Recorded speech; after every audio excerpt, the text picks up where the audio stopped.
Dobrý deň. Dobrý deň. Dobre sme tu, že tu máte pre nás nejakú pannu. Máme, ale to nie je také jednoduché. Kto to chce a ako to chce? Máme takého pekného mladenca jedného, ktorý tu napíše s nami.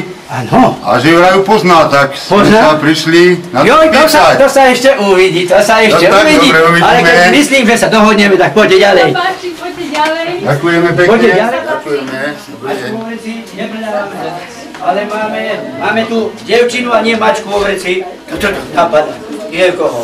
On prišiel pre mačku, alebo pre frajer? Ja pre mačku, on pre devu. A ty si prišiel pre devčence. Pre jednu, len jedna ti stačí?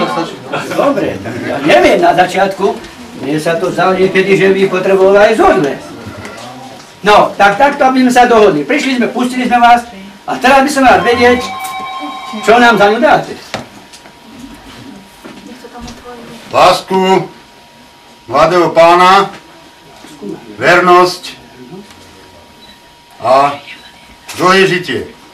V peknom spoločnom živote. To sa už nevie, či to dlhé žitie bude, ale také predpokladanie. No tak ale my to bereme tak, to bude. No. Aha, takže to je taká vec, že tak láska, ja som myslel, že mi ponúknete nejakú korunu, alebo nejakú chalupu, alebo niečo takého. A oni nič, oni hneď len láska. Dobre, To je tak lásku, najdôležitejšia. to je najdôležitejšie teraz, Miško môj, či si tu nevestu vôbec poznáš? Poznáš? Lebo keď nepoznáš, tak ti ju nemôžeme dať. Poznám. Dobre, tak poď. No poď nevesta. Poď nevesta moja, poď. Vydrž, nesmieš tam ísť ďalej. No, dievčence sa nevyzliekajú, čo obliekajú. No poď nevestička, poď. No takto, aha. No a ako si myslel, že ti ju dáme takú hneď oblečenú? Bereš. Hej, čo oblečenie? Ale môžeme oblečený kadiako. Nie, to nebude asi ona. To nebude ona? Tak nechceš túto? Tak ti ukážeme. Chceš ju aspoň vidieť? Táto bola už vyskúšaná. Toto už pozná veci. Tá už má aj prax. A ty si chceš takú inú zobrať? Máme tam? No ale počkaj, to je však ďaleka. Nemá. A nebude mať červený rúž, lebo ona má iné šaty. Ona má iné šaty. A Nemalo by to byť ona. keď sa obliekla do červená, Nemôže červená. tak chceš ju vidieť? No. Nechceš túto. Tak už musíme ešte nájsť niečo druhého. Je tu ešte niekto?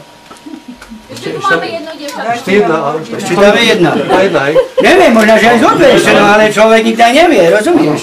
Ťažko povedať. My potrebujeme tú pravú. A keď nemáme pravú, keď máme ľavú? No tak zoberieme stred. Aha, to je dobre, to je dôležité. Najdenejšie. A tak tuto ja No tak podaj sa ďalej. Bližšie, ešte bližšie. Poď sa ďalej, to čo myslíš, tak ako ďaleka sa ani... To je ona. Keď sa na tú pečku Tam stála... ďalšia nebola, presadí sa, to bude ona, to beriem. Môžeme sa iba prekeciť zo srandy. Jaj? No tak poď ďalej, povedal, že tuto chce, tak teraz už neviem, hadám. Je to ona? Vynikajúco. Keď je to ona, tak ti ju ako chceme dať. No počkaj, to som ti ako mal povedať ja. A oni sa poskávajú hneď dohroma dopredu. Oni to už vedia. Ja som vám povedal, že teraz Miško na znak lásky máš odovzdať jej kytičku a zasa samozrejme na úplátek, kde máš ten pierko. Pierko je to. Samozrejme, že sa môžete teraz verejne boskať aj pred starkými. To je smiešné. Doteraz sa mohli boskávať len tak tajno. Tajno. Sa nie však.